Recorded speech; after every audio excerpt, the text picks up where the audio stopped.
I was 18 years old when I got married. I belonged to a very conservative family, a Baloch family, where good daughters never say no to their parents.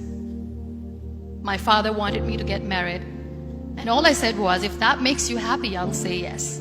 And of course, it was never a happy marriage. Just about after 2 years of getting married, about 9 years ago, I met a car accident. Somehow my husband fell asleep and the car fell in the ditch. He managed to jump out, saved himself. I'm happy for him. But I stayed inside the car and I sustained a lot of injuries. The list is a bit long. Don't get scared. I'm perfectly fine now. Radius ulna of my right arm were fractured. The wrist was fractured. Shoulder bone and collarbone were fractured. My whole rib cage got fractured. And because of the rib cage injury, lungs and liver were badly injured. I couldn't breathe. I lost urinary bowel control. That's why I have to wear the bag wherever I go. But that injury that changed me and my life completely as a person and my perception towards living my life was the spine injury. 3 vertebrae of my backbone were completely crushed and I got paralyzed for the rest of my life. So this accident took place in a far-flung area in the outskirts of a very small province, Balochistan, where there was no first aid, no hospital, no ambulance. I was in the middle of nowhere in that toppled car. Many people came to rescue. They gave me CPR. They dragged me out of the car. And while they were dragging me out, I got the complete transection of my spinal cord. I finally ended up in a hospital where I stayed for 2.5 months. I underwent multiple surgeries. Doctors have put a lot of titanium in my arm. There's a lot of titanium at my back to fix my back. That's why people in Pakistan call me the Iron Lady of Pakistan.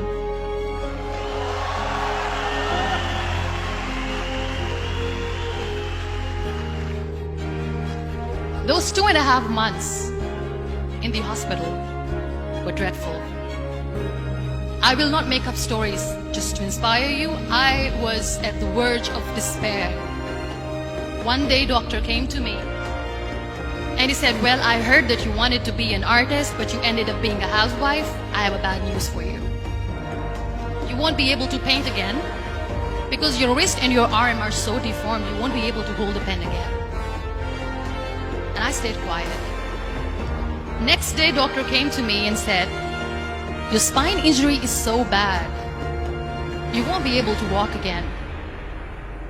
I took a deep breath and I said, it's all right. The very next day, doctor came to me and said, because of your spine injury and the fixation that you have in your back, you won't be able to give birth to a child again. That day, I was devastated. I still remember, I asked my mother, why me? And that is where I started to question my existence. Why am I even alive? What's the point of living? I cannot walk, I cannot paint, fine, I cannot be a mother. And we have this thing in our heads, being women, that we are incomplete without having children. I am going to be an incomplete woman for the rest of my life. What's the point? So my mother said to me, this too shall pass. God has a greater plan for you. I don't know what it is, but He surely has.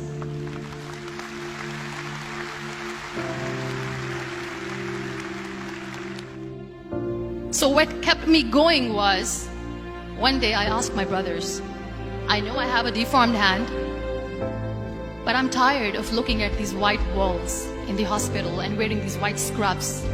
I'm getting tired of this. I want to add more colors to my life. I want to do something.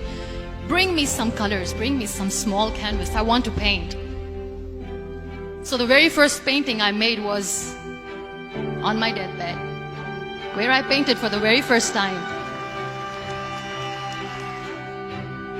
There were a lot of infections in my body, a lot of allergies. So doctors wanted me to lie down on the bed straight for not 6 months, for not 1 year, for 2 years. I was bedridden, confined in that one room, looking outside the window, listening to the birds chirping, and thinking maybe there will be a time when we'll be going out with the family and enjoying the nature. That was the time where I realized how lucky people are, but they don't realize. And you know how it all began? That day I decided that I'm going to fight my fears. We all have fears. Fear of unknown, fear of known, fear of losing people, fear of losing health, money. We want to excel in career, we want to become famous, we want to get money. We are scared all the time. So I wrote down one by one all those fears. And I decided that I'm going to overcome these fears one at a time. Do you know what was my biggest fear? Divorce. Didn't work. But the day I decided that this is nothing but my fear, I liberated myself by setting him free. And I made myself emotionally so strong that the day I got the news that he's getting married, I sent him a text that I'm so happy for you and I wish you all the best. And he knows that I pray for him today.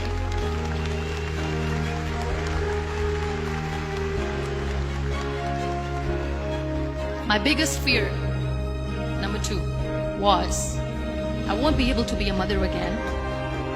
And that was quite devastating for me. But then I realized there are so many children in the world, all they want is acceptance. So there is no point of crying, just go and adopt one. And that's what I did.